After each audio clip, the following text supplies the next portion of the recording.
Prévention de l'extrémisme violent, de la radicalisation et de la prolifération des armes légères au Sahel et dans les pays côtiers d'Afrique de l'Ouest.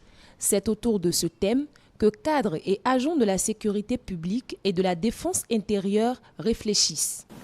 L'objectif de la présente formation est d'améliorer les connaissances et les échanges d'informations entre le personnel de sécurité et les acteurs de la société civile en matière de prévention et de lutte contre le terrorisme, l'extrémisme violent et la prolifération, le détournement et le trafic d'armes légères dans 7 pays d'Afrique de l'Ouest, à savoir le Bénin, le Togo, le Ghana, la Côte d'Ivoire, le Niger, le Mali et le Burkina Faso.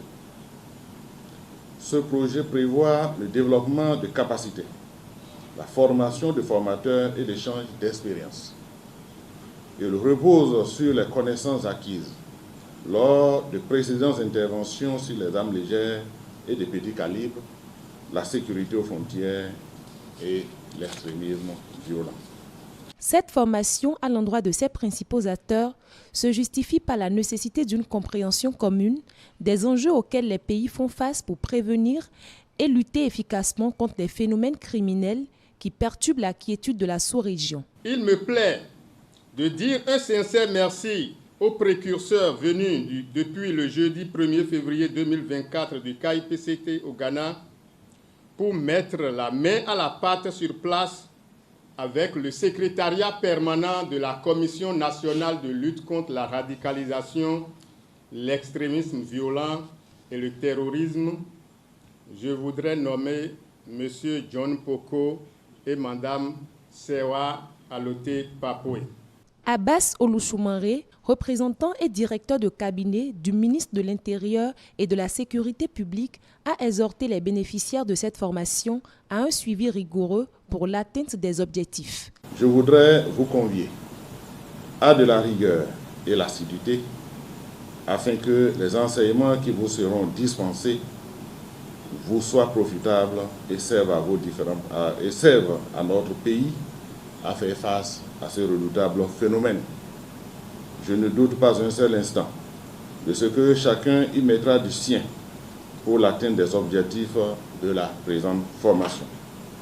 C'est également le lieu pour le Japon, à travers son chargé d'affaires à l'ambassade, de réitérer son engagement à accompagner le dit projet. Cet engagement s'enligne sur le besoin continu de la paix, de la stabilité, tel que décrit dans la déclaration de Tunis lors de la 8e conférence internationale de Tokyo sur le développement de l'Afrique, tenue en Tunis en 2022.